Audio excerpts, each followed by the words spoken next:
Très bien. Monsieur Delry, est-ce que vous nous entendez? Puisqu'on est en train de faire un tout petit tour. Ah voilà, il n'est pas connecté. Alors, Monsieur Delry, on vous saute un peu dessus en arrivant. Est-ce que vous nous entendez bien? On fait un test son. Mathis Delry, vous nous entendez? Votre micro est coupé. Bon, on va faire un petit tour de table ici, ça permettra de revenir après. On commence par vous. Baptiste Moquet, journaliste pour Maritima. Attendez, pas tous en même temps. Il y a Baptiste. BTSTU, journaliste pour Maritima. Maritima, bienvenue Maritima. Baptiste. Ok. Julien Bostin, je travaille pour BFM Marseille-Provence. Je suis toujours. Merci. Pierre Isnard-Duclu pour Mars Actu. Mars Actu. Guillaume Bessard, La Provence. La Provence. Et Guillaume Genet, Dialogue SF. Super. Écoutez, on est très nombreux, on est vraiment content de vous avoir aussi nombreux. Mathis Delry, vous nous entendez? C'est juste pour nous assurer que le son fonctionne bien. Et manifestement, vous ne nous entendez pas. Tu dis si, toi. D'accord. Très bien. Alors, toi, tu nous entends, c'est bien. Bien, alors moi, je suis Dominique Robin, pour ceux qui ne me connaissent pas, directeur d'Atmo Sud. Je ne vais pas dire grand-chose, hein. Je vais assez rapidement céder la parole à Damien Piga, qui est le directeur des relations extérieures et en charge de l'innovation. Un sujet qu'on va pas traiter aujourd'hui.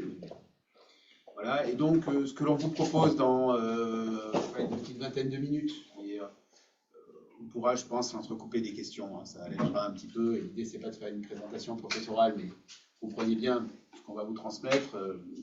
L'objectif principal aujourd'hui, c'est de vous délivrer un état des lieux de la situation de la qualité de l'air 2023, en 2024, mais quelques mois pour consolider tout ça. On parlera principalement des polluants réglementés sur les villes.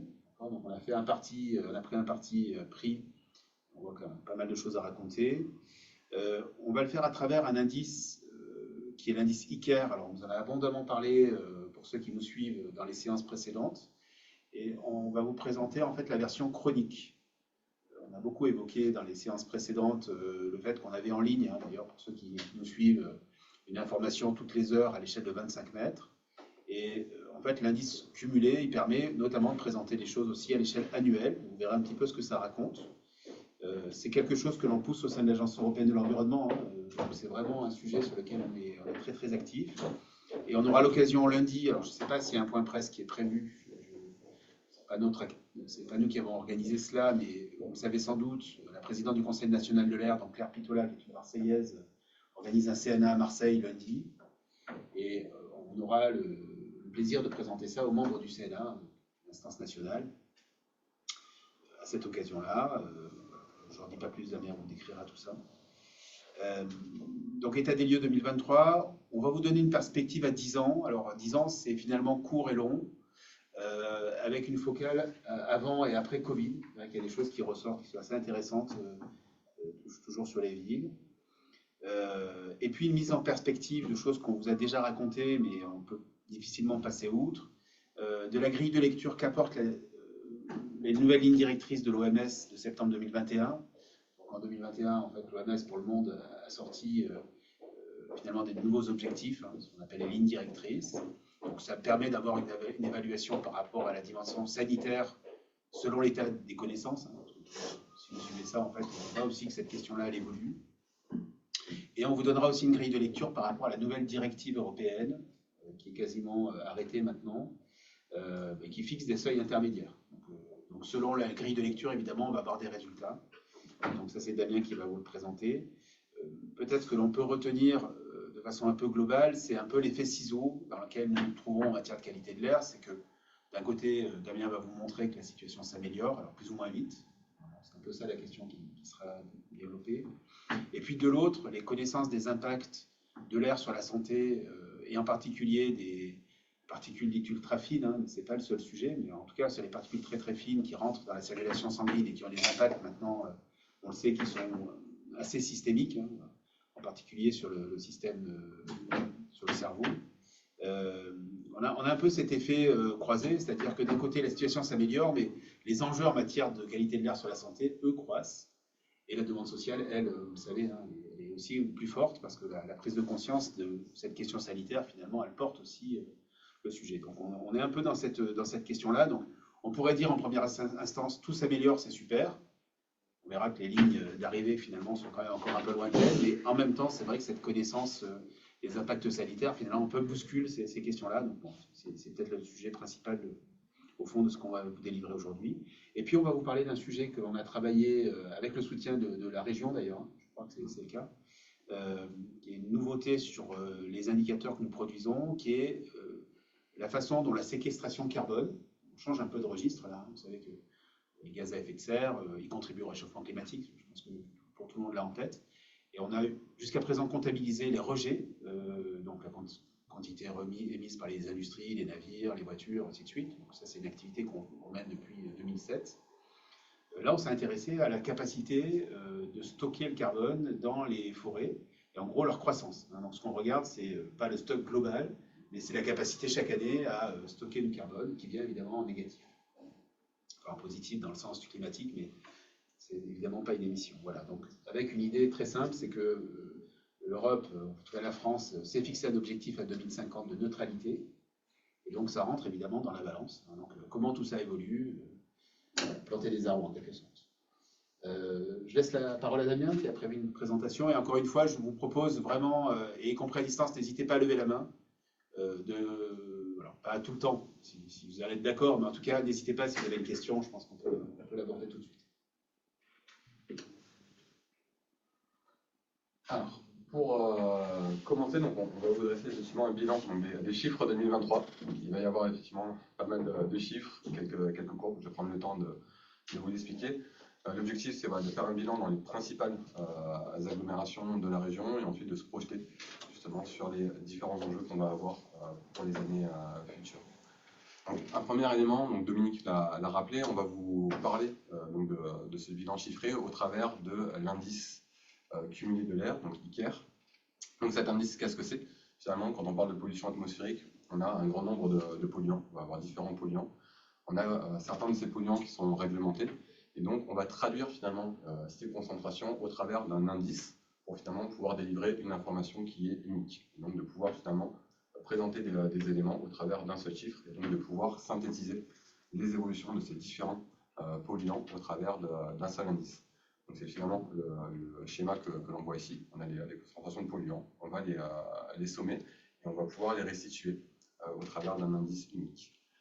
Là, on va s'intéresser à l'indice ICAR 365 qui justement reprend les éléments sur la chronicité finalement de l'exposition à la qualité de l'air. Donc on est sur des moyennes annuelles, on va regarder vraiment ce que l'on respire en moyenne sur nos territoires. Et cet indice, il est construit sur la base des lignes directrices de l'OMS. C'est-à-dire qu'on a repris des critères de l'OMS pour vraiment une entrée sanitaire, et on a traduit ces lignes directrices dans notre indice. Donc finalement, cette traduction, elle est assez simple, elle est assez lisible, c'est que chaque point d'indice ICAR correspond à un dépassement d'une ligne directrice de l'OMS. C'est-à-dire que lorsqu'on va présenter des chiffres où on a par exemple un indice de 4, c'est-à-dire qu'on dépasse 4 fois les recommandations de l'Organisation mondiale de la santé.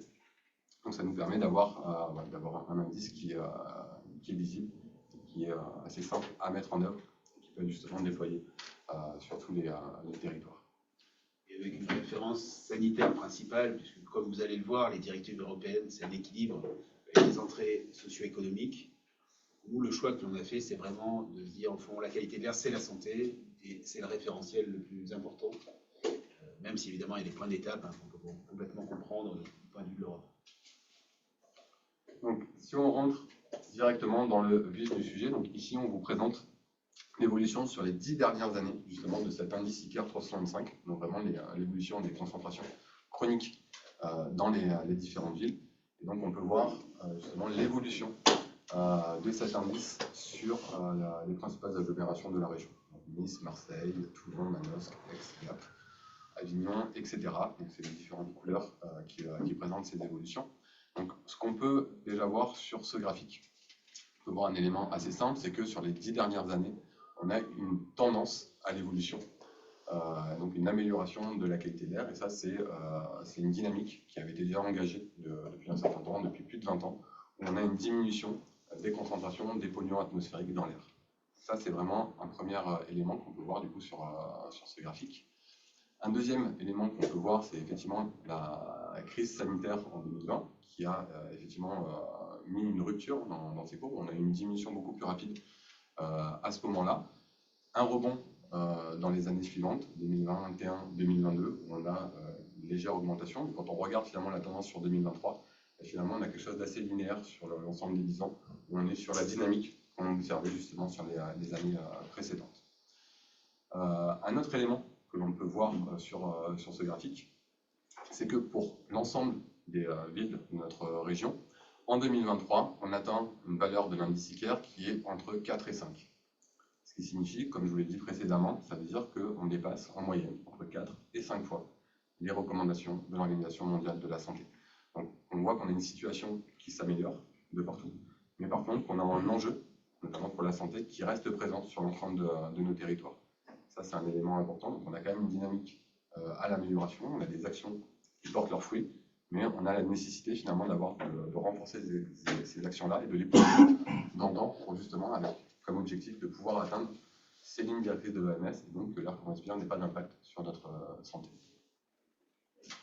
Donc ça, c'est les différents éléments qu'on peut voir sur ce graphique. Et un dernier élément qu'on peut également regarder, c'est lorsqu'on regarde finalement la hiérarchisation des villes, on voit que effectivement des villes de taille moindre, comme Manosque par exemple, ont une qualité d'air qui est meilleure que des grandes agglomérations comme Nice ou Marseille, qui le sont effectivement en haut de ces courbes-là.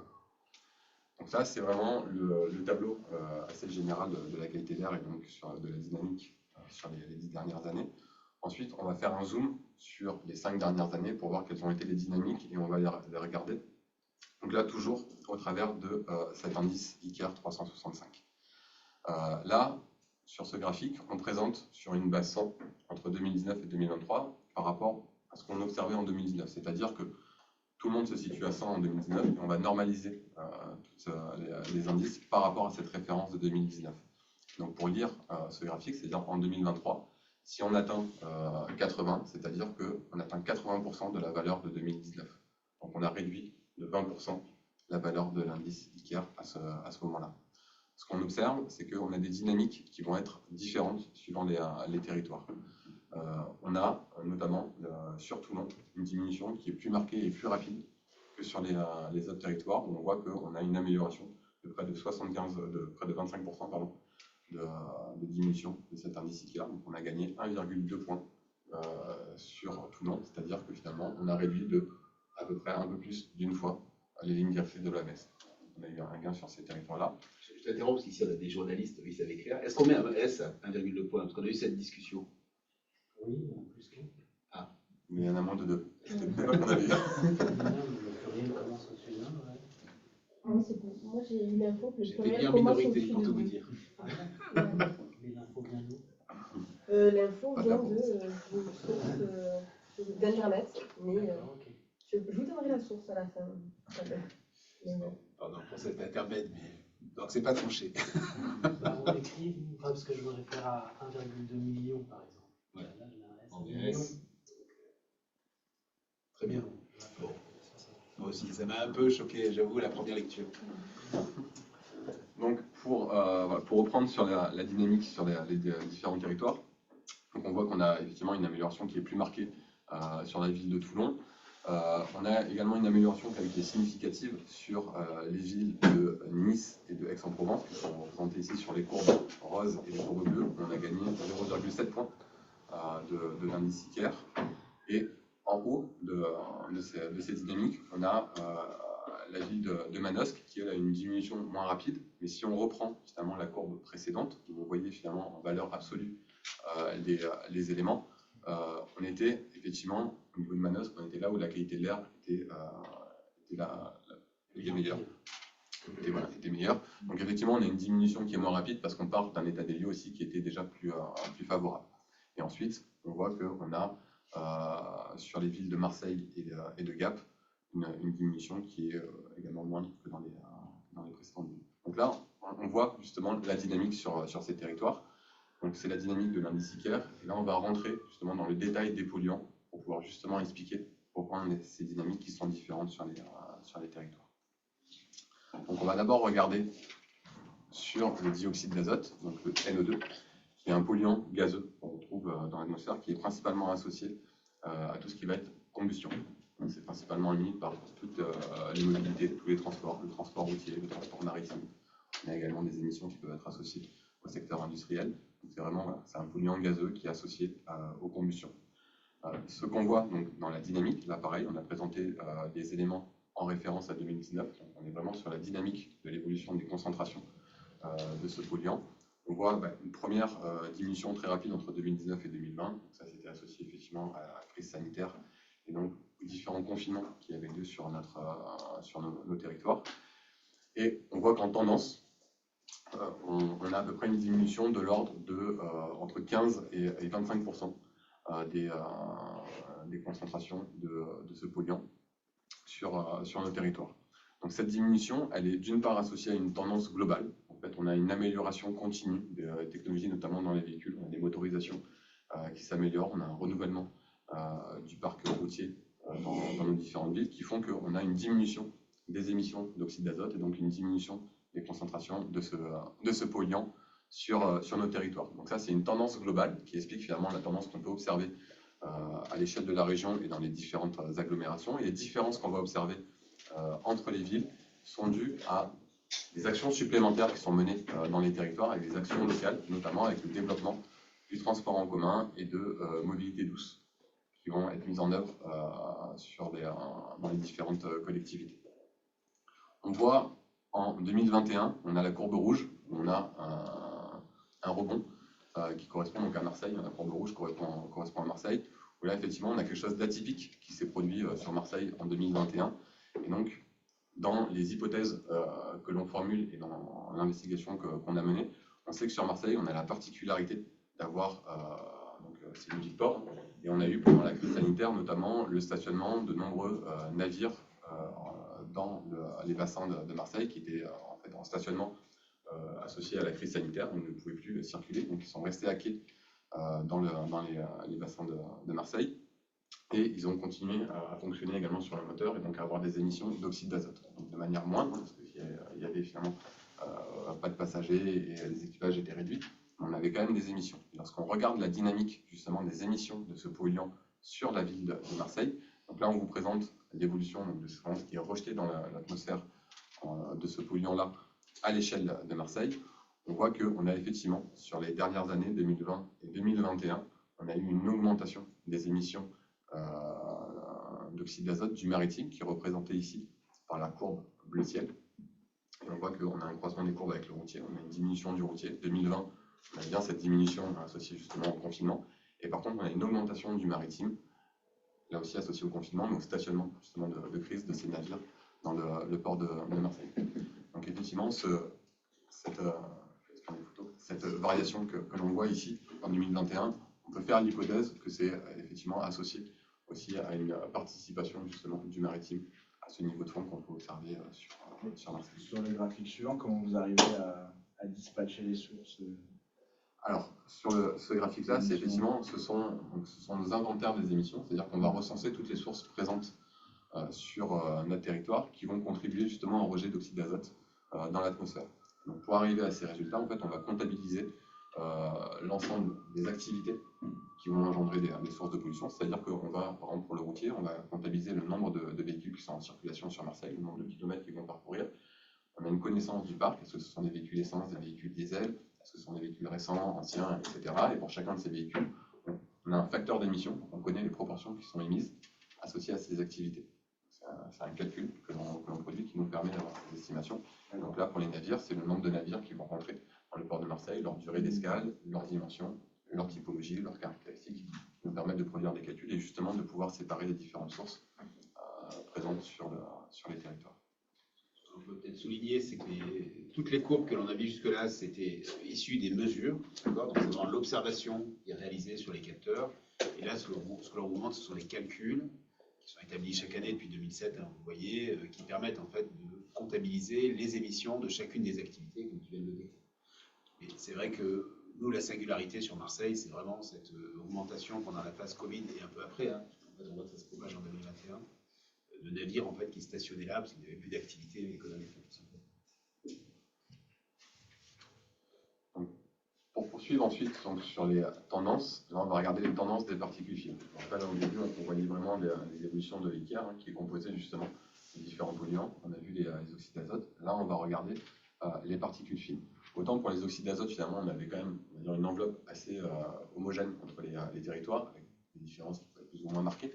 Mais on avait quand même une dynamique qui était à la diminution et qui était homogène. Là pour les particules fines on a quelque chose de plus contrasté. Si on regarde effectivement l'évolution par rapport à 2019, on voit que sur certains territoires, on a une diminution qui peut même être marquée, notamment à Toulon. Et finalement, l'évolution qu'on voyait de l'indice ICAR à la diminution marquée sur Toulon, elle est associée justement à une diminution plus importante des concentrations en particules fines. Et on voit que sur d'autres territoires, comme les territoires de Manosque, de Gap ou de Marseille, on a finalement une tendance à l'augmentation, en tout cas une légère augmentation. Quelque chose de stable, il y a une légère augmentation, on voit qu'on est au-dessus de la barre des 100. Donc ça veut dire qu'on a des concentrations en particules fines qui sont légèrement supérieures à ce qu'on pouvait observer en 2019. Donc là, ça nous permet effectivement de voir justement quelles sont les dynamiques sur les territoires, quelles sont les dynamiques associées à ces particules fines. On a vu tout à l'heure les oxydes d'azote, principalement, donc c'est un gaz principalement associé aux combustions. Les particules fines, elles sont émises par on va dire un plus grand nombre de secteurs d'activité, mais elles sont majoritairement sur notre territoire associées à la combustion du bois dans le secteur résidentiel. On a à l'échelle régionale 45% des émissions de particules fines PM2,5 qui sont émises justement par la combustion du bois dans le secteur résidentiel. C'est en fait le secteur majoritaire d'émissions de particules fines sur notre territoire. Ensuite, on a aussi des émissions associées à la mobilité, à l'industrie, à d'autres activités. C'est vrai que sur notre territoire, c'est principalement du coup la combustion de biomasse qui rentre justement dans les émissions. Donc là, pareil, comme tout à l'heure, on voyait pour les émissions du maritime, du routier. Là, on est sur les émissions, ce qui va être émis dans l'atmosphère par les différentes activités. Et lorsqu'on regarde justement la contribution de ce secteur du bois énergie dans les différentes agglomérations, on voit qu'à Gap, il représente près de 70% des émissions de particules fines. On sait que Et centré sur l'hiver, accessoirement. Parce que là, c'est sur l'année. effectivement, là on est à l'échelle de l'année et on sait que cette activité, elle a principalement lieu en hiver. Et donc quand on est dans la période hivernale, effectivement, ces chiffres-là sont augmentés. On a une contribution même qui est plus importante. Donc là, ça montre effectivement qu'on a un vrai enjeu associé justement à l'utilisation de ce bois énergie. On sait que c'est un secteur qui est plutôt en développement, notamment parce qu'on va considérer qu'il va être neutre en carbone à partir du moment où le carbone qui est émis par le bois peut être recapté. Et on va en reparler par la suite par la végétation et par les arbres qu'on va replanter. Et donc sur le long terme, on va avoir finalement un bilan que l'on peut considérer neutre pour le carbone, mais on voit que en termes d'émissions de polluants et notamment de particules fines, là on a un vrai enjeu associé à ce secteur-là. Et donc pour les années futures, pour la suite, on doit justement travailler sur ce secteur-là d'activité pour pouvoir justement réduire aussi sa contribution et pour pouvoir justement réduire les concentrations de particules fines qu'on va avoir dans les territoires. Et ce qu'on observe également depuis quelques temps, c'est qu'on a aussi des concentrations qui sont importantes dans les zones périphériques des villes. C'est vrai qu'on avait historiquement plutôt centré l'observatoire, c'était historique, plutôt dans le cœur des villes, associé à la mobilité, associé aux pollutions du transport routier. Et là, on voit que les mesures que l'on fait justement dans les zones périurbaines, dans les quartiers résidentiels en particules fines, on voit qu'on a des concentrations qui sont importantes justement de particules fines associées à cet usage-là du bois dans les zones notamment pavillonnaires. On explique le fait que ce soit très localisé dans ces zones périphériques, c'est du résidentiel ou c'est de l'industrie qui borde les villes? Est-ce qu'on peut catégoriser le type de structures qui font ces émissions? Alors, c'est principalement associé oui, à du résidentiel et donc on va dire du chauffage individuel. On le voit de manière assez marquée par rapport au profil aussi que l'on observe. On voit qu'on a des augmentations de concentration qui ont lieu en fin de journée, quand les personnes rentrent chez eux et allument finalement leur chauffage. Et on voit qu'on a une augmentation des concentrations à ce moment-là. Et comment vous avez estimé que l'origine c'était le bois? Alors là, de la même manière que tout à l'heure, quand on parlait des inventaires des émissions, qu'on comptabilisait les différentes activités, en fait, l'activité du résidentiel rentre aussi dans nos calculs. Et donc, on a connaissance des quantités de bois qui sont brûlées. Pareil que pour les voitures, quand on a connaissance de est-ce que ce sont des diesels, des essences, etc. Là, on a aussi des parcs de chauffage que l'on va utiliser pour savoir si ce sont des foyers ouverts, des foyers fermés, quel est l'âge de ces appareils de combustion et quels sont les différents niveaux de label qu'ils peuvent avoir et donc les performances qu'ils vont avoir en termes de rejet dans l'atmosphère. C'est vraiment tous ces aspects-là qui rentrent en compte dans ces calculs quand on vous présente là, les résultats en termes d'émissions. Peut-être si on fait une petite parenthèse sur cette question, on a eu des résultats assez marrants autour de l'étang de berre en particulier. Pour les mesures, on est capable d'aller mesurer des traceurs également. Alors, il y a certains sucres comme le lévoglucosan, certains métaux comme le potassium par exemple. Et ça a permis de confirmer la contribution du bois dans les niveaux qu'on mesure cette fois-ci, pas dans les calculs. Et ça corrobore parfaitement ça. Et le résultat marrant, qui a une dizaine d'années à peu près, c'est qu'on avait regardé les pics de pollution autour de l'étang de berre et on voyait que finalement les pics étaient principalement attribués au chauffage au bois. Donc c'est pas une surprise, mais c'est vrai que là, avec les enjeux énergétiques évidemment, et la promotion de l'énergie bois, voilà, depuis 20 ans, on se rend compte qu'aujourd'hui, mal maîtrisée en quelque sorte, à la fois la question technologique, mais aussi peut-être la question des secteurs dans lesquels on a de l'énergie bois, ça conduit à quelque chose qui n'est pas positif pour la qualité de l'air. On le voit, hein, on a une trajectoire qui est quand même à la dégradation sur plusieurs territoires. Et là, ce sont plutôt des mesures qui sont réalisées dans les centres-villes. Et quand vous savez, on a développé des sciences participatives, on a fait un petit colloque il y a peu là, avec les associations, on le voit très bien, dans les périphéries, ça se dégrade. Donc ça, c'est vraiment une évolution très importante du bilan au fond. Et est-ce que vous avez un bilan sur les chaufferies collectives et industrielles? Je pense aux chaufferies municipales comme à Aix-en-Provence ou comme aux centrales biomasse comme à Gardanne, à Brignoles par exemple. Alors, ça c'est d'abord, à chaque fois qu'on fait une centrale biomasse collective, on a des émissions en plus. La question qu'il faut se poser ensuite, c'est, je vais mettre la question des grosses centrales de Brignoles et de Gardanne. Et je vais rester sur celle d'Aix-en-Provence. Évidemment, celle d'Aix-en-Provence, d'abord, elle a des systèmes de traitement. Il faut bien imaginer qu'aujourd'hui, 100% quasiment des émissions des poêles à bois ou des cheminées n'ont pas de système de filtration. Donc, chaque émission individuelle, finalement, elle est relativement faible. Mais en fait, technologiquement, ça reste de très mauvaise qualité. Les Suisses ont travaillé sur cette question et donc ont imposé en fait, des systèmes de filtration pour les collectifs. Et je vais y revenir tout à l'heure, juste après. Ils se sont posé la question pour les particuliers, parce qu'en fait, les fournisseurs finalement de poêles à bois travaillent sur ces systèmes-là. Pour le moment, ils ne l'ont pas imposé.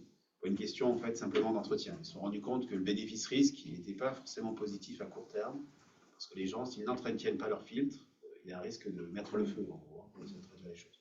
Mais cette question, elle est sous-jacente quand même. Je pense qu'on va arriver à cette question de la filtration, y compris pour les particuliers. Ce n'est pas encore à l'ordre du jour, mais vous verrez que cette question viendra.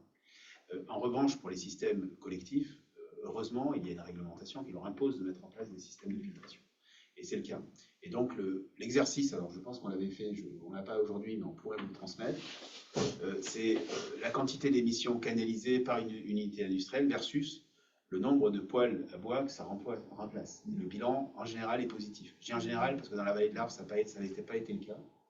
Mais en tout cas, ce qui est sûr, c'est qu'il y a un système de filtration. Ça, c'est vraiment un élément très important. Pardon, je fais une longue parenthèse sur le bois, mais c'est vraiment le sujet d'actualité. Alors, là, du coup, on vous adressait effectivement le bilan, justement, et la dynamique qu'on pouvait avoir dans nos principales agglomérations sur les 10 dernières années, 5 dernières années, le point d'arrivée, on va dire, en 2023. Et là, on va se projeter justement sur la suite. Comme on vous l'a dit en introduction, on a une nouvelle réglementation qui est en cours de mise en place au niveau européen, donc qui fait suite aux nouvelles recommandations de l'Organisation mondiale de la santé qui ont été émises en 2021. Et donc, l'Europe a travaillé cette question-là en se disant, finalement, on va devoir renforcer nous aussi cette réglementation pour correspondre finalement à une meilleure connaissance de l'impact sanitaire justement de la qualité de l'air. Donc, il y a des travaux qui ont été menés. Les principaux éléments de cette nouvelle réglementation, c'est qu'elle devrait être respectée à l'horizon 2030. C'est-à-dire qu'il y a des valeurs qui ont été qui sont données et elles doivent être respectées à l'horizon 2030. La précédente réglementation nous imposait de les respecter il y a déjà 10 ans. On devait les respecter normalement en 2013. Donc là, sur la prochaine, on sera à l'horizon 2030. Et l'information aussi qui est importante, c'est qu'elles ne sont pas alignées sur les recommandations de l'OMS. Elles sont moins restrictives que les recommandations de l'OMS. Il y a en perspective de pouvoir converger sur ces valeurs de l'OMS, en tout cas pour 2030.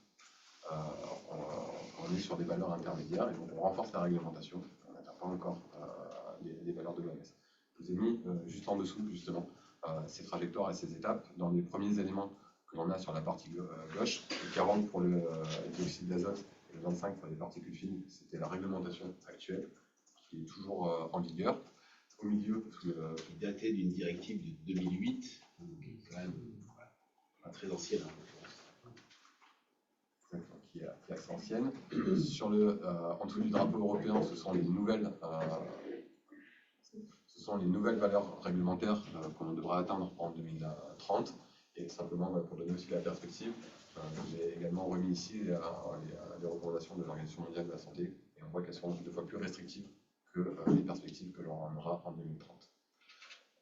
Comment on peut expliquer ce décalage entre les attentes au niveau mondial pour 2021 et donc 9 ans plus tard, que ce soit supérieur ou par ce que compte faire l'Union européenne? Est-ce que l'Union européenne cède à des lobbies industriels, économiques, on pourrait dire ça? Je peux peut-être dire un mot là-dessus, tu me permets. En fait, c'est un débat qui s'était déjà posé en 2008. Et à l'époque, si on se remet dans le contexte, c'était l'entrée des pays de l'Est dans l'Europe. Donc évidemment, le niveau d'avancement sur ces questions était moindre. Et donc, ce qu'il faut bien retenir, c'est que finalement, les valeurs limites de l'Europe, c'est un équilibre entre une entrée sanitaire et des entrées socio-économiques. Donc, ce n'est pas l'innocuité sanitaire. Et c'est très important parce que dans le référentiel de tout le monde, on respecte la norme, tout va bien. En fait, dans le cas de l'air, malheureusement, on le voit, c'est pas aussi protecteur qu'on pourrait le souhaiter. Donc, ce que l'on peut saluer, c'est quand même l'évolution, parce que cette directive de 2008, il y a longtemps que l'Europe nous promet son évolution. Alors, il y a eu des contentieux entre-temps, pour ceux qui ont suivi, ça n'a sans doute pas favorisé les choses. L'équipe de Juncker en 2013 avait déjà dit on va faire évoluer la réglementation, donc vous voyez, ça fait 10 ans.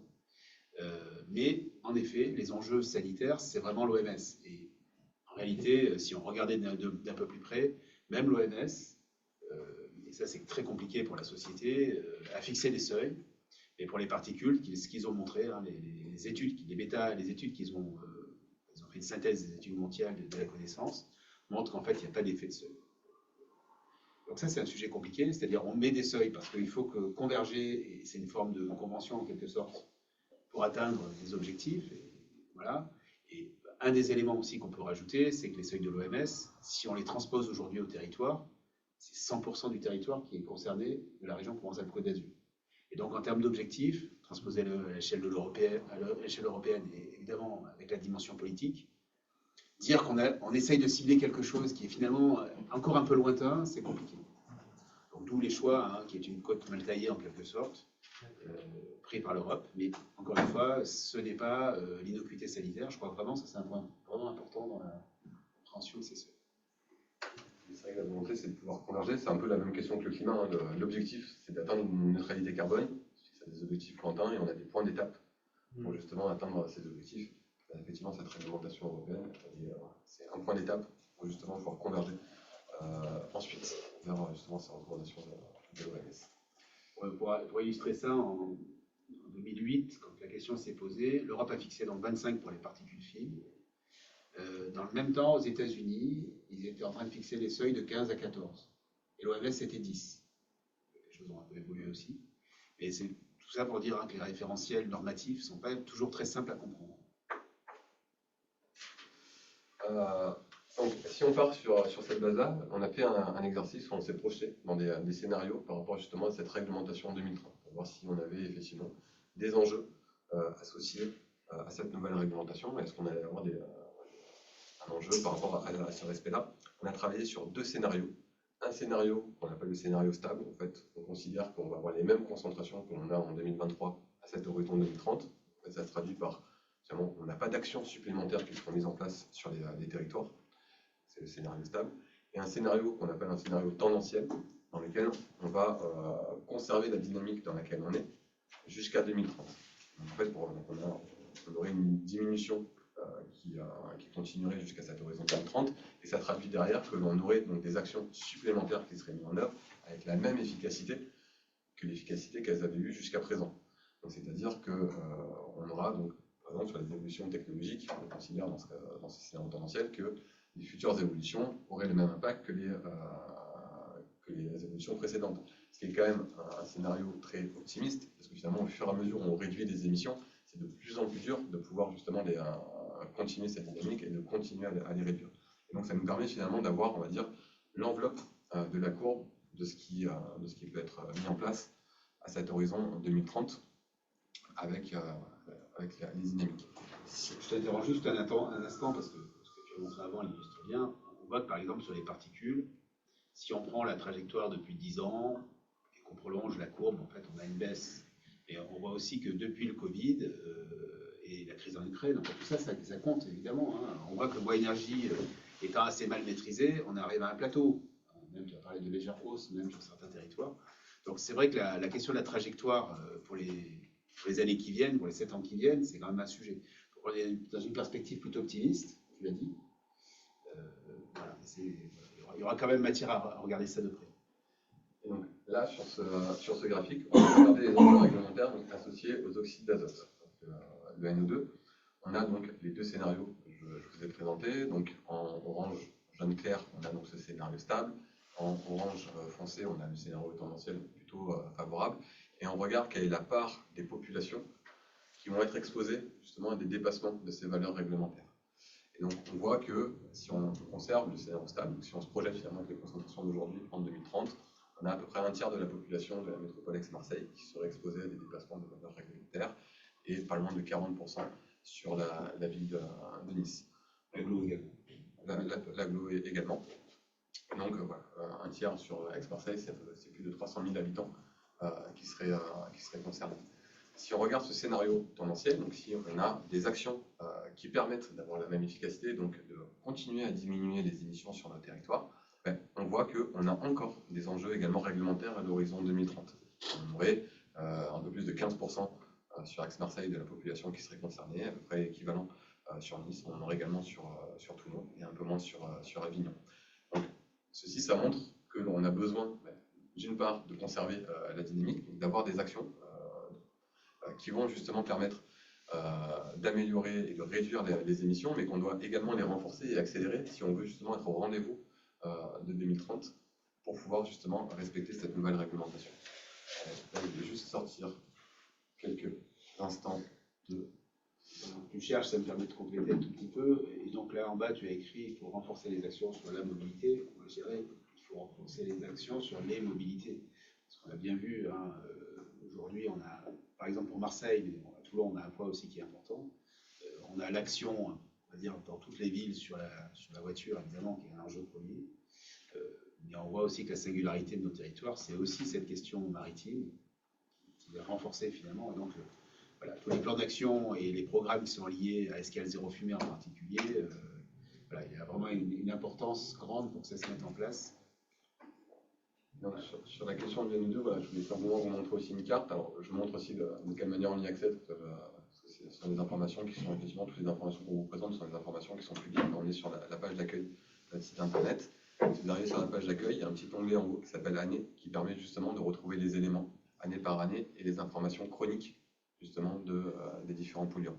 Donc lorsqu'on clique sur Année, par défaut, on est sur les valeurs de ICAR, pour pouvoir justement présenter une synthèse sur l'ensemble de la région, mais on peut également aller regarder polluant par polluant. Donc là, on est en train de parler du NO2, donc cliquer sur le NO2 et voir la carte justement du NO2 qui apparaît. Donc si on regarde effectivement la distribution finalement spatiale de ce polluant, si on zoome,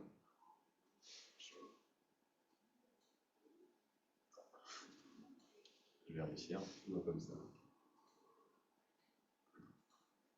On n'y arrive pas. Voilà, ça y est. C'est que tu peux le mettre en pleine page, hein. Je vois ça. Alors effectivement, si on zoome ensuite par exemple sur la métropole Aix-Marseille, ce qu'on voit apparaître sur le NO2, c'est qu'on a une problématique qui est principalement associée effectivement aux mobilités et on va retrouver les principales concentrations en bordure des axes structurants des agglomérations. Et donc ces populations qu'on voyait, hein, ces 330 000 personnes, elles se situent principalement justement en bordure des grands boulevards, en bordure des autoroutes, en bordure justement des principaux axes de circulation, et également dans les hypercentres et dans les centres-villes justement de nos agglomérations. Alors, je peux faire une parenthèse, si tu me permets. Ça, c'est un point important, qui a été un peu mis en débat avec l'histoire de la ZFE. Pourquoi est-ce qu'on cible les cœurs de ville? Alors là, on voit la résultante qui est la concentration. Et il faut bien comprendre que l'urbanisation très dense, en fait, va jouer un rôle, évidemment, dans la façon dont l'air se renouvelle en quelque sorte. Et on sait que dans les centres urbains, en particulier les centres urbains historiques, très denses, si on était au Havre, la situation est un peu différente. Là, on a une situation pénalisante. On le voit, même quantité de véhicules, en gros, on a une pollution qui est plus forte. Donc c'est vrai que la question dans les centres-villes, ça restera et ça reste un sujet prioritaire. Même si les dispositifs sont un peu aménagés. Et aussi, voilà, pour vous aider aussi à lire la carte, on a fait un choix justement de représentation où on a pour les différentes couleurs qui sont représentées, en fait, la couleur jaune et tout ce qui est jaune vers l'orange et le rouge, donc tout ce qui est au-dessus du jaune correspond à des valeurs qui sont au-dessus de cette future réglementation qu'il faudra atteindre en 2030. Donc finalement, voilà, pour savoir où sont les personnes, justement les 330 000 personnes dont on parlait, c'est vraiment tous les territoires qui sont jaunes et au-dessus. Donc c'est presque tout Marseille à résumer. Exactement. Parce que là, c'était la métropole, le chiffre qu'on avait tout à l'heure. Exactement, ça veut dire que ça concerne non pas que l'Ibersan, mais ça concerne les centres-villes de manière générale. Et la ligne directrice de l'OMS, qui est quand même un objectif en termes de santé, c'est lorsqu'on va être dans des couleurs qui sont en dessous de ce vert que l'on a. Et donc là, on voit aussi que c'est quand même sur des territoires qui sont très étendus. Là, ça concerne aussi un très grand nombre de territoires. Quand on dézoome, finalement, ce sont les zones qui sont bleues, qui ne sont pas justement concernées par des dépassements de cette recommandation de l'OMS. Et finalement, ce sont vraiment les territoires qui sont très loin des sources et très loin des zones qui sont densément peuplées. Donc c'était un petit encart sur justement le NO2. Si on regarde et si on fait le même exercice pour les particules fines, donc les particules PM2.5, on a fait donc ce même exercice avec ce scénario stable, on voit avec les couleurs claires, et le scénario tendanciel avec les couleurs foncées. Et là, on voit que de la même manière, on va encore avoir des enjeux, même avec un scénario tendanciel dans lequel on va avoir des actions qui sont aussi performantes que celles qu'on avait jusqu'à présent. On va avoir aussi des enjeux sur la question justement réglementaire à l'horizon 2030. Et donc là, c'est la nécessité aussi, de la même manière, de poursuivre des actions. Alors, on a parlé du bois énergie, bien évidemment, parce que c'est un des principaux secteurs d'émission de ces particules ultra fines, mais également sur l'ensemble des sources qui vont émettre des particules. Donc ça concerne également d'autres des mobilités, des industries, etc. Et donc là, on a besoin également de poursuivre cette dynamique sur nos territoires. Les ZR, c'est quoi? Les ZR, c'est la zone régionale. Okay. C'est vrai que c'est pas évident, c'était pas traduit. Donc ça, c'est la zone régionale pour voir aussi le pourcentage de la population qui serait concernée à cette dynamique. Donc là, on a fini sur ces aspects justement de dynamique et de résultats du bilan. Ce qu'il faut retenir justement, le message qu'on voulait vous faire passer, c'est qu'effectivement on a une situation qui s'améliore. On a bien une tendance à l'amélioration de la qualité de l'air, donc on a des actions quand même qui sont efficaces et qui portent leurs fruits, qui permettent justement d'être dans une dynamique qui est positive. Mais par contre, on a quand même encore des enjeux qui sont vraiment présents, des enjeux réglementaires donc à l'horizon 2030, mais également des forts enjeux sur la santé, puisqu'on est bien au-dessus justement des recommandations de l'OMS. Donc on a besoin vraiment d'avoir une accélération des actions et un renforcement des actions qui sont mises en œuvre pour pouvoir justement avoir un air qui ne passe à la santé. Donc ça, c'était le petit résumé pour cette partie-là. Simplement, je vous mets ici quelques perspectives aussi de notre observatoire à l'horizon futur. Donc on va continuer à travailler notamment sur les sciences participatives et les microstations. On a parlé justement de cette problématique en zone périurbaine des particules fines. Et donc ça, c'est justement au travers notamment des sciences participatives qu'on va aller travailler cette question-là et donc pouvoir instrumenter un nombre de zones plus importantes pour pouvoir justement à la fois faire de la sensibilisation et vraiment avoir des éléments aussi tangibles pour pouvoir justement présenter ces résultats au plus grand nombre et vraiment avoir une prise de conscience de ces actions. On a des enjeux par rapport à la nouvelle réglementation européenne qui arrive, notamment avec la mise en place de super sites pour mieux comprendre aussi les dynamiques sur les territoires.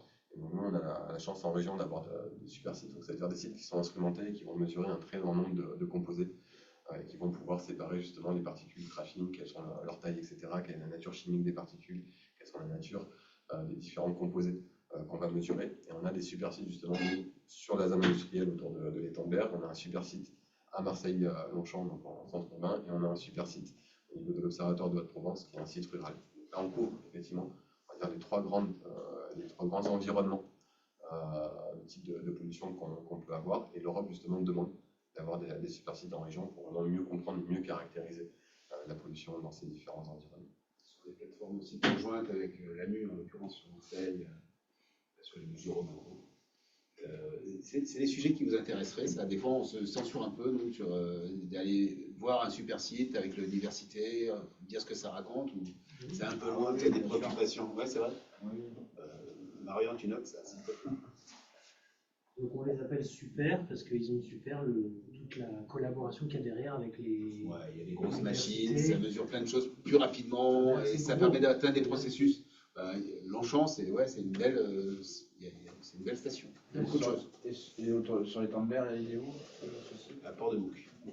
Port-de-Bouc, parce que Port-de-Bouc, en gros, croisette reçoit de les Fosse vents et de Fosse et ouais, les vents de la Véra. Ouais. Ils cumulent un peu tout, Port-de-Bouc. Ouais.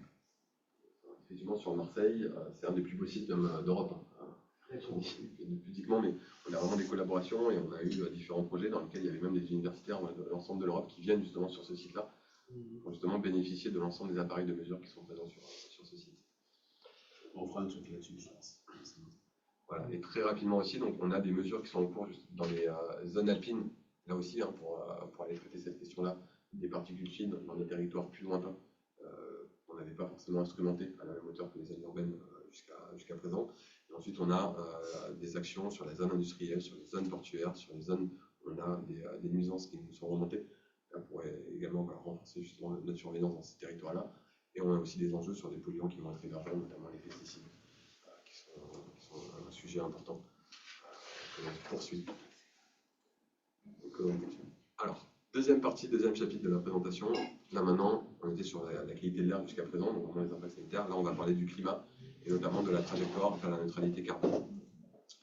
Un petit point de contexte. On a des textes nationaux, des stratégies nationales bas carbone qui nous fixent un objectif pour la France de neutralité carbone à l'horizon 2050. Neutralité carbone, ça veut dire.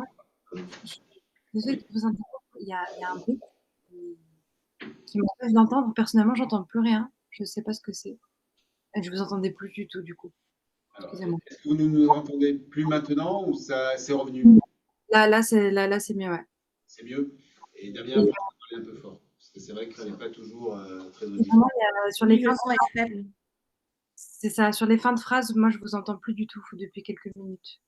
D'accord. Alors, on ne va pas répéter, mais promis, il va parler un peu plus fort. Donc, merci. La neutralité carbone, donc la neutralité carbone, qu'est-ce que c'est? Ça va être effectivement un équilibre entre justement les émissions de gaz à effet de serre qu'on va avoir par les différentes activités anthropiques, que ce soit les voitures, les avions, les bateaux, les usines, etc. Et un équilibre avec ce que la végétation et ce que les écosystèmes sont capables de capter. Et donc ça va vraiment être cet objectif-là. Quand on parle de neutralité carbone, ça ne veut pas dire qu'on supprime nos émissions de gaz à effet de serre, mais ça veut dire qu'on a un équilibre entre les sources, ce qu'on va appeler les puits, qui sont associés justement aux écosystèmes. Dans la stratégie nationale bas carbone de l'État, on a donc une perspective à l'horizon 2050 où on va avoir une réduction de ces émissions de gaz à effet de serre, donc par les différentes activités anthropiques. C'est la partie haute du graphique qu'on peut voir avec les parties hachurées. On a donc une diminution programmée de ces émissions. Et en dessous du graphique, la partie en verte, c'est l'absorption, donc ce qu'on va être capable d'absorber en termes de carbone. Et donc, on a aussi, dans la dynamique, pour atteindre cette neutralité, un objectif d'augmentation des capacités d'absorption de nos écosystèmes. Donc, jusqu'à présent, ce qu'on disait, c'est que nous, finalement, on estimait ces émissions, mais on n'avait pas d'évaluation, justement, sur la capacité de notre région à pouvoir absorber les émissions. Et donc, c'est ce qu'on a, justement, travaillé avec nos équipes pour pouvoir, justement, présenter ces éléments également et pour voir, finalement, quelle est notre trajectoire à nous et où est-ce qu'on en est de la neutralité carbone sur notre région. Donc, ces éléments, je vous montrerai après, ils sont disponibles à partir de notre site internet sur une interface qu'on appelle SIGAL qui présente justement les émissions. On peut y retrouver, c'est là où on était, pour retrouver des émissions de polluants atmosphériques. On peut également retrouver des émissions de gaz à effet de serre. Et on a ajouté justement la séquestration du carbone au travers des différents écosystèmes. Et donc, le premier chiffre, on vous livre directement dans la présentation, c'est qu'on a 37 mégatonnes de CO2 qui sont émis sur notre territoire. Et finalement, notre végétation, nos forêts sont capables d'en absorber 3 mégatonnes. Donc finalement, aujourd'hui, on compense 8% de nos émissions sur notre territoire. L'objectif de neutralité, c'est que 100% de nos émissions soit compensé justement par la captation de la végétation. Si PACA c'est 37 milliards, donc est-ce qu'on peut le mettre sur un indice de grandeur à l'échelle nationale? Je sais pas si c'est grand, c'est pour la taille et la population. Généralement, c'est 10%, mais je n'ai pas le chiffre en tête. 10%. On est à peu près de cet ordre-là, effectivement. Alors, on va le voir justement plus par la suite. On a une singularité dans notre territoire, justement, à l'échelle régionale, c'est 37 mégatonnes. On en a 42% qui sont émises par le secteur industriel. C'est vrai que c'est principalement aussi au travers des activités industrielles qu'on a autour de l'étang de Berre qui vont être un générateur d'émissions de CO2 qui est très important. Ensuite, c'est suivi par à peu près un quart de ces émissions associées au transport routier. Laurent est en live, et je n'ai pas regardé la source, mais il donne 406 millions de tonnes, vous voyez, à l'échelle nationale, légèrement en dessous de 10%, mais on est pas loin. Et en, Unité, c'est mégatonnes. oui. Et en termes de dynamique, justement aussi, hein, on voit qu'on a un secteur industriel qui est très présent, et là, il y a aussi des actions de décarbonation qui sont mises en œuvre, justement, autour de la zone industrie aéroportuaire de l'étang de Berre. Et donc on suit aussi cette dynamique pour vraiment voir quelle est la trajectoire et quelle va être l'efficacité des actions qui sont menées sur ces territoires. Donc là, c'est sur la partie émission. Sur la partie séquestration, voilà, je vais vous détailler un petit peu finalement qu'est-ce qu'on a derrière cette séquestration carbone, hein, lorsqu'on parle de la capacité de la forêt à stocker le carbone. En fait, ça va être trois composantes. Une première composante qui est associée à l'occupation des sols et leur changement d'occupation. C'est-à-dire qu'aujourd'hui, quand on a un territoire qui est végétalisé, un sol qui est végétalisé, il va pouvoir effectivement capter du carbone. Il va avoir un stock de carbone. Si on urbanise, si on bétonne finalement ce sol, dans ce cas-là, le sol va mourir et on va avoir un rejet de carbone vers l'atmosphère. A l'inverse, si on est sur une zone qui est urbanisée et qu'on va la végétaliser, on va naturaliser finalement un sol, dans ce cas-là, ce sol-là, en fait, n'avait précisément pas la capacité de stocker du carbone, et donc va avoir une capacité nouvelle à stocker du carbone. Et on considère qu'il faut à peu près une vingtaine d'années pour trouver un équilibre dans un sol. Donc pendant 20 ans, il va contribuer justement à pouvoir absorber une partie du carbone qui est présent dans l'atmosphère. Aujourd'hui, en tout cas sur le dernier bilan que l'on fait de cette séquestration du carbone, on considère qu'on a une tendance à la naturalisation des sols et ça a permis de capter pour la dernière année 0,01 mégatonnes de CO2. On voit que c'est assez négligeable quand même dans ces aspects de séquestration. On a un deuxième élément qui est l'accroissement de la forêt. Finalement, c'est l'accroissement de la végétation, les arbres qui poussent, et on en a de plus en plus. Juste une toute petite parenthèse, parce que c'est vrai que c'est négligeable, tu as raison, en dynamique, hein, parce qu'on voit bien, en fait là c'est le solde net dont on parle. Par contre, un élément qu'on n'a pas toujours en tête, c'est que le carbone dans le sol organique, c'est le premier stock de carbone après celui des océans. Donc le stockage dans les sols, c'est pas neutre, hein, même si en dynamique c'est faible, parce que c'est des processus qui sont très très longs. Et donc ça veut dire que quand on artificialise, là c'est quand même une source de rejet qui est très importante, de choses qui sont stockées là, et finalement, bon voilà, il faudrait mieux les garder dans le sol en quelque sorte. En termes de résultats, effectivement, c'est négligeable. Par contre, en termes de levier d'action, on sait que ça peut être un levier d'action qui peut être justement fort dans le renforcement justement de ces capacités des écosystèmes à séquestrer du carbone. Ensuite, on a, donc, je l'ai dit, l'accroissement de la végétation qui va contribuer également à stocker donc plus de carbone. Et là, on a une dynamique quand même qui est positive sur nos territoires où on voit que ça permet de séquestrer jusqu'à 4 mégatonnes de CO2 dans le dernier bilan que l'on a fait. Et ensuite, on a également une source de CO2. Là, par contre, ça va être, donc, en termes de plus, négatif pour le climat, mais c'est des rejets vers l'atmosphère. On va prélever également chaque année du bois dans les forêts pour différents usages, que ce soit de la combustion, que ce soit du mobilier, etc.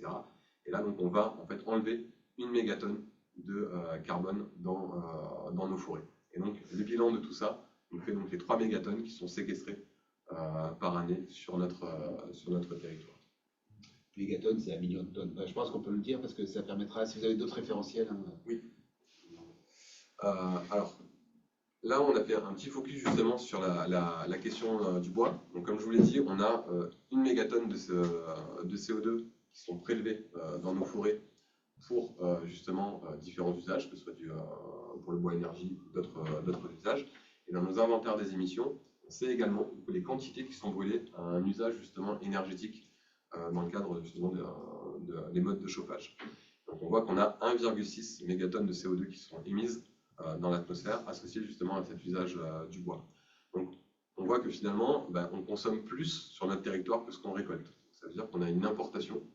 Si on faisait l'hypothèse assez forte que finalement c'est 1 mégatonne qu'on a prélevé dans les forêts, sont toutes à usage énergétique et sont utilisées en région, on voit qu'on a quand même dans tous les cas besoin d'importer du bois pour répondre à notre usage, et donc globalement on va importer du CO2 d'autres territoires pour justement répondre à cet usage. Je sais que c'est pas moi de poser les questions, mais du coup j'en pose une quand même. Et comment tu intègres les feux de forêt là-dedans? Alors les feux de forêt sont intégrés au travers du bilan d'accroissement des forêts.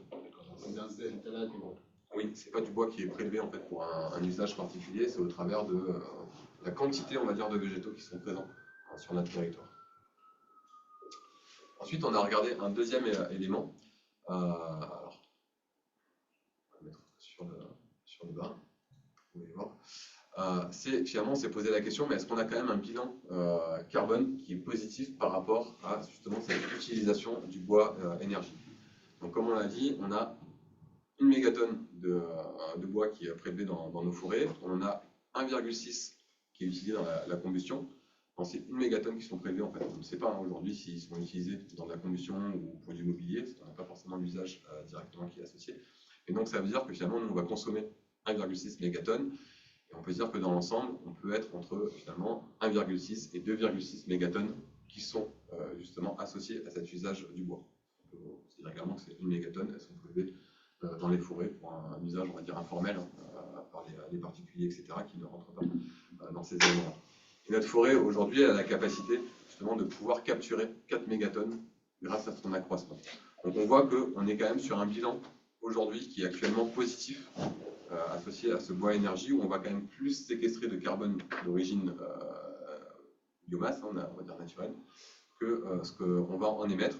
Donc aujourd'hui, en tout cas, nos forêts sont en capacité d'absorber 2 fois plus de carbone que ce qu'on va prélever et émettre par rapport à ce carbone uniquement associé à la biomasse. On voit qu'on est dans un bilan qui est positif. Pour autant, l'objectif en neutralité, c'est bien que notre forêt, elle n'absorbe pas que le CO2 qu'on a émis associé à cette combustion du bois, mais qu'elle absorbe aussi du CO2 associé à toutes les combustions fossiles, associé à tous les autres usages que l'on a. Donc on renforce cet élément-là, mais là on voulait quand même s'assurer que par rapport au bois énergie, sur notre territoire, on avait quand même un bilan qui était positif, et c'est le cas. Oui. Est-ce que vous avez un moyen de prendre en compte la qualité des sols et la qualité des forêts, puisque une forêt de feuillus diversifiée avec un sol forestier épais, c'est pas la même chose qu'une plantation de résineux vouée à l'industrie avec des rotations courtes. Voilà.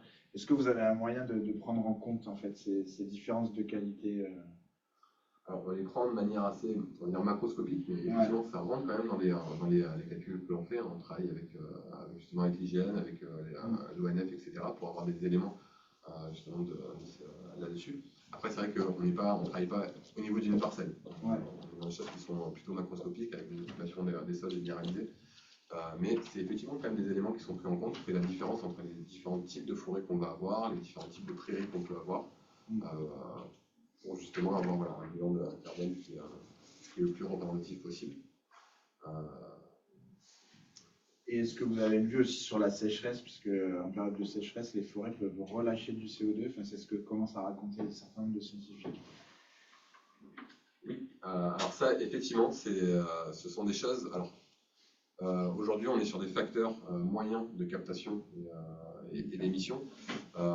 C'est vrai que ces éléments-là, on les a travaillés notamment au niveau de l'Observatoire de Haute-Provence, on a fait une collaboration avec différents laboratoires qui travaillent cette question-là, et c'est vrai qu'on voit qu'en période de sécheresse, effectivement, on peut être dans un bilan négatif de la part des végétaux, parce que finalement, ils vont tout simplement arrêter de respirer, ils vont se mettre à mourir, et finalement, ils vont rejeter le CO2 qu'ils avaient capté. C'est vrai que derrière ça, ça montre finalement tout l'intérêt aussi de préserver justement nos forêts, et là, on est dans un cercle aussi qui se veut vertueux, justement, de pouvoir travailler sur améliorer la séquestration du carbone pour limiter le réchauffement climatique. On est dans un cercle qui se veut vertueux. Et effectivement, si à un moment, on n'était pas dans ce cercle vertueux, on augmentait nos émissions de carbone sans être en capacité de pouvoir les capter, effectivement, on augmente le réchauffement climatique. Et là, à un moment, on peut avoir une accélération également des rejets de CO2, également par la végétation et les sols, qui sont un stock de carbone qui est très important. Merci d'abord de cette question, parce que c'est vrai que là, on vous livre quelque chose qui est un peu global, mais évidemment, dans le détail, la question du dérèglement climatique, la question des sols. Hein. Il ne faudrait pas que ça passe sous les radars, c'est vraiment un point important. Et si on reste une seconde sur les règlements climatiques, l'accroissement du taux de CO2, lui, a plutôt tendance à doper les plantes quand elles ne sont pas en état de sécheresse. Donc en fait, il y a beaucoup d'autres équilibres en fait, qu'il faudrait regarder dans le détail. Et voilà, c'est un premier livrable, mais ce qui est sûr, c'est qu'on aura, si on veut affiner à l'échelon territorial, l'idée c'est de nouer aussi des partenariats, avec le grec en particulier sud, je pense qu'on aura des choses à voir de ce côté-là, mais c'est vraiment un point important.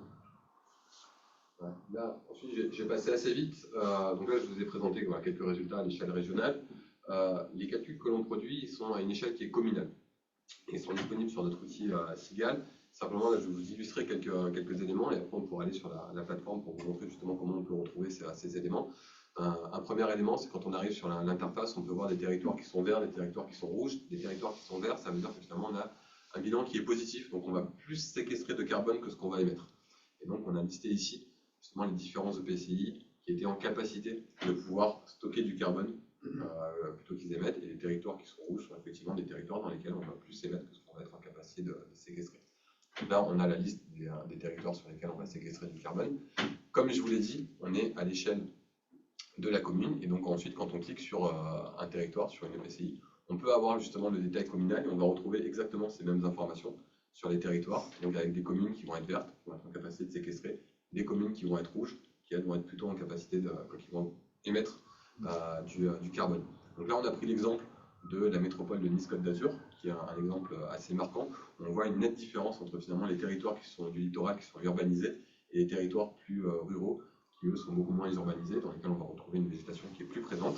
Sur ce territoire de la métropole, là c'est un guide de lecture, on va émettre plus d'1 million, 1,7 million tonnes de CO2 par les différentes activités anthropiques. La végétation va être en capacité d'en stocker 200 000, et donc on a un bilan net qui est de l'ordre de 1,5 million de tonnes. On est quand même sur un rejet de CO2 vers l'atmosphère, on n'est pas en capacité de tout capter. Et quand on va regarder dans les territoires, on a par exemple la commune de Saint-Martin-de-Vésubie qui lui va compenser 333% de ses émissions. C'est-à-dire qu'il va vraiment être en capacité il va moins émettre que ce qu'il va être en capacité d'absorber, et il va contribuer à stocker du carbone émis dans les autres territoires. Et à l'inverse, on a par exemple la commune de Nice qui, elle, va simplement compenser 0,4% de ses émissions. Donc là, on peut aller sur les différentes communes, et on peut, pour chacune des communes, justement, retrouver ces chiffres-là et avoir les éléments qui sont disponibles. Donc ça, c'est pour le bilan sur la dernière année. Et ensuite, on peut également regarder quelles sont les dynamiques sur les territoires. Et ça aussi, comme on l'a vu pour la qualité de l'air, c'est important de voir aussi dans quelle dynamique les territoires sont. Et donc, on a un historique depuis 2007. Et on peut voir, par exemple, là, toujours sur la métropole de Nice-Côte d'Azur, qu'en 2007, on avait 9% des émissions de carbone qui étaient compensées sur ce territoire-là, et que doucement, on a une amélioration, en tout cas, on compense de plus en plus sur ce territoire-là, et en 2021, on est à 14% des émissions de la métropole qui sont compensées. En sachant que là, pareil, l'objectif, c'est de pouvoir justement atteindre 100% sur l'ensemble des territoires. Sachant que la compensation, c'est à la fois la capacité de séquestration, mais c'est aussi, comme c'est un pourcentage, c'est aussi lié au fait que ça baisse un peu. Exactement. C'est vraiment les deux curseurs qu'il faut regarder. C'est ces deux curseurs qu'il faut effectivement regarder. Et donc simplement pour vous montrer aussi comment on peut aller retrouver ces éléments sur notre site internet. Donc c'est au travers de l'interface SIGAL qui est disponible à partir de notre site internet. Vous pouvez taper SIGAL Sud sur Google, et vous allez retrouver, et vous allez tomber sur cette interface. Quand vous arrivez dessus, vous cliquez sur visualisation. Et donc là, vous allez rentrer sur l'interface. On va pouvoir justement retrouver les différents éléments. Et donc ici, vous pouvez choisir votre territoire. Donc là, par exemple, par défaut, on va se mettre sur la région sud. On a d'abord tout un listing des polluants atmosphériques, ce qu'on a vu en introduction. On a ensuite une section qui s'appelle gaz à effet de serre. Et lorsqu'on va cliquer sur cette section-là, on va retrouver les différents gaz qui vont être des gaz à effet de serre, donc le CO2, le méthane, le protoxyde d'azote. On a un bilan qui s'appelle justement le bilan GES qui va considérer l'ensemble de ces gaz. Et là, on retrouve la carte que je vous ai parlé, avec des territoires qui sont verts, des territoires qui sont rouges. Et on va retrouver sur la partie droite, ça met un petit peu de temps à charger, les différents éléments justement des bilans, avec des courbes sur des tendances, des courbes par section, l'objectif vers la neutralité carbone. On voit pas, mais on est sur un territoire qui compense 7,9. Et donc si on se balade, après on peut aller cliquer sur, sur différentes communes et on peut voir justement des éléments. Si on s'intéresse à Marseille, on va aller pouvoir retrouver ces chiffres-là sur Marseille. Donc là les graphiques sont un peu écrasés, parce que ça s'adapte du coup à l'écran. Mais on peut voir voilà, que sur Marseille, on va capter 3000 tonnes de CO2, on va en émettre 1,6 million. Donc on a un bilan qui est de l'ordre de 1,6. Et qu'à Marseille, par exemple, on compense uniquement 0,2% de nos émissions. Donc la trajectoire vers la neutralité carbone, effectivement, on a encore une ambition sur ce sujet-là. Après, il faut les regarder aussi de manière macroscopique, hein, c'est-à-dire que là, on est effectivement sur Marseille, un territoire qui est quand même très urbanisé. C'est de manière globale hein, qu'on arrive justement à compenser. Donc des territoires qui vont plus compenser, des territoires qui vont plus émettre. Et dans ce bilan, il y a quelque chose qui soit positif. Voilà pour les en ligne, présentations. Ouais. Alors d'abord le dire à vos lecteurs et auditeurs, mais si vous avez des questions plus spécifiques, n'hésitez pas à les regarder, on répondra à vos questions. Et puis voilà, vous baladez, vous pouvez aller voir là. Damien, on va peut-être s'arrêter là. Depuis combien de temps vous avez vu cette sur ligne Alors cet outil, il est en ligne, ça fait quelques semaines qu'il est en ligne, et justement, on voulait profiter de cette conférence pour présenter les éléments. Oui, c'est nouveau, hein, c'est vraiment un travail récent. Par contre, on le maintiendra, effectivement, tous les ans, on mettra à jour justement ces indicateurs pour pouvoir suivre la trajectoire de sa neutralité carbone, parce que finalement, on a bien une réduction des émissions de gaz à effet de serre, une augmentation de la capacité de séquestration, et où est-ce qu'on en est pour un moment atteindre justement ces 100% de compensation sur le territoire. Alors, merci d'abord, Damien. Merci. C'est un long exercice, mais j'espère qu'il a été clair. On va peut-être prendre des questions à distance si vous en avez. Je ne sais pas qui a la main sur le.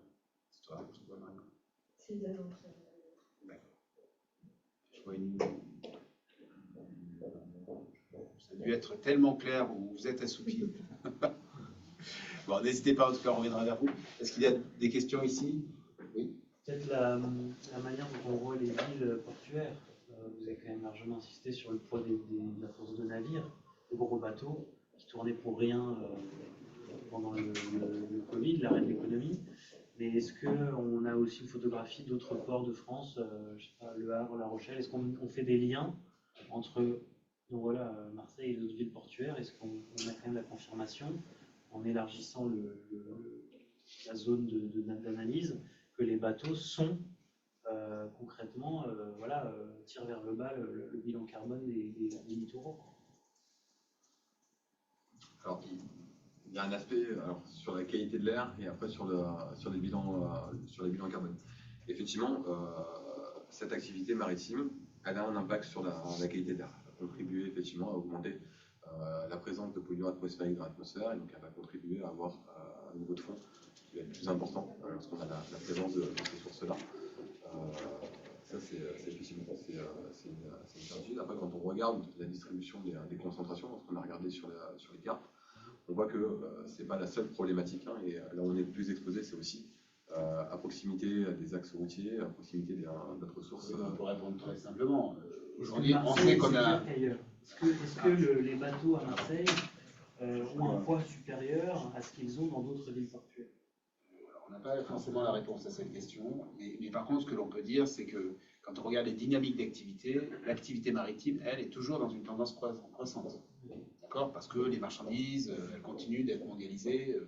Et donc, ce que l'on peut dire, c'est que l'effet ciseau, quelque part, qu'on a observé à Marseille, hein, vous avez vu cette baisse des émissions des véhicules routiers, et puis cet accroissement du maritime, au fond, il n'y a pas vraiment de raison qu'on ne le retrouve pas ailleurs de la même façon. Parce que, en fait, le tendanciel baissier, il est plutôt lié à la technologie, même si on met un peu de pression plus ou moins forte dans les cœurs de ville, mais enfin, c'est quand même la technologie qui a permis de gagner.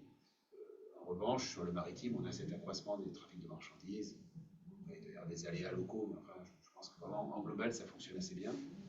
On peut noter quand même un point, c'est que ce raisonnement, il a quand même juste une limite, c'est que l'effet croisé, en fait, il est surtout vrai sur les polluants atmosphériques.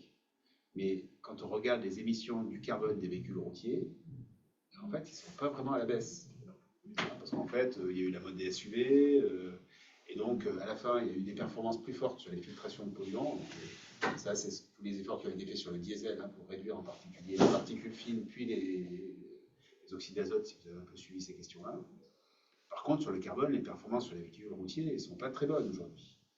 Donc, comme on a un système en croissance et l'autre qui est plutôt stable, ça fonctionne quand même, mais il y a quand même ce petit bémol.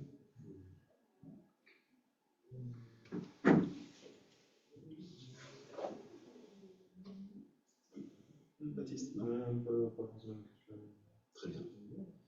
Écoutez, alors, s'il n'y a pas de questions à distance, je relance une dernière fois. Et pas ici, on peut s'arrêter. Merci vraiment de cette écoute et on est évidemment à votre disposition. Cette interview. Merci à vous. Merci. Merci. C'était un format un peu long, hein, mais bon, je vois que vous n'avez pas craqué, donc c'est bien.